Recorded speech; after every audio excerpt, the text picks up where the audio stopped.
জীবনে অনেক সুন্দর সুন্দর জিনিস দেখেছি, তবে মৃত্যুর থেকে সুন্দর কিছু আছে বলে কখনো অনুভব করিনি।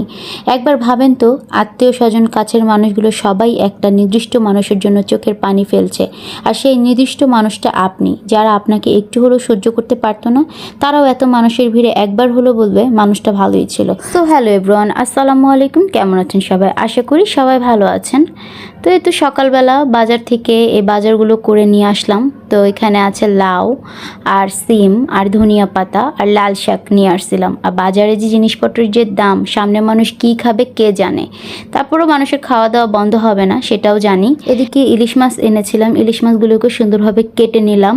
এখন রুমে এসে নিজের ঘরটাকে গুছিয়ে গাছিয়ে নিলাম। আর আমি ঘুম থেকে সব সময় উঠে আগে চেষ্টা করি নিজের ঘরটাকে সুন্দর মতো পরিপাটি করে গুছিয়ে রাখার, না হলে আমার ভালো লাগে না। আমার ছোটোবেলা থেকে এই অভ্যাস যে পরিপাটি থাকাটাই আমার ভালো লাগে, গুছিয়ে গাছিয়ে রাখলে আমার নিজের কাছেও ভালো লাগে, সর্বদিক থেকে ভালো লাগে। এদিকে এখন আলিশবাকে চুল বেঁধে দিচ্ছি, তাকে ফ্রেশ করিয়ে নিলাম। এখন সকালে এই তো দেখেন, চুল বাঁধার সময় তার সাথে আমার যুদ্ধ চলে। সে কান্নাকাটি করে, চুল বাঁধতেই চায় না। ইন টোটালি মোট কথা সে চুল বাঁধতেই চায় না, চুল সবসময় সে পাগলের মতো রাখতে চায়। তো সে তো নাস্তা করছে বাটার বান, আজকে বাটার বান খাবে। আর এদিকে লাল শাকগুলোকে সুন্দরভাবে কেটে কুটে নিচ্ছি।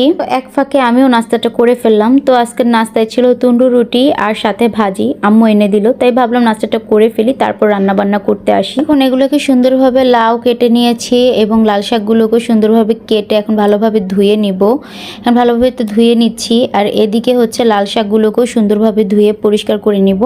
আমি সবসময় চেষ্টা করি শাকগুলো সুন্দরভাবে ধুয়ে রাখার, এতে করে শাকের মধ্যে যে বালু থাকে ভালোভাবে পরিষ্কার হয়ে যায়। এদিকে তো শাকটা বসিয়ে দিলাম। এখন আমি এটাকে ভাপ দিব, এর মধ্যে একটুর জন্য লবণ দিচ্ছি। আর এদিকে ভাতও বসিয়ে দিলাম।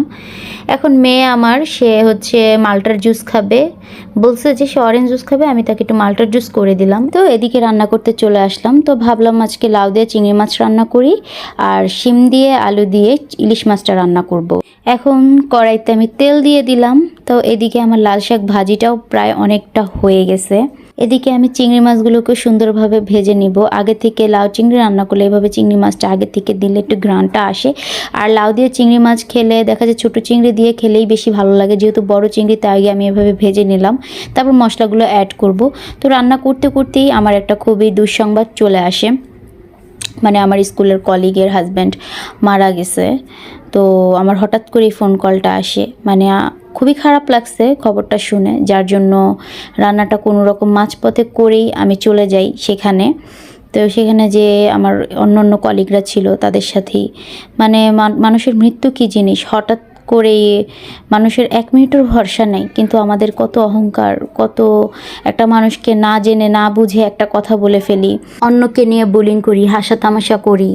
তারপর দুনিয়ার মোহমায়ায় আমরা ডুবে আছি। ইন টোটালি কেউই আখিরাতের কথা চিন্তা করি না। সবাই যদি আখিরাতের কথা চিন্তা করতাম তাহলে আমার মনে হতো না এত হিংসা, এত হানাহানি, এত চুরি ডাকাতি হতো।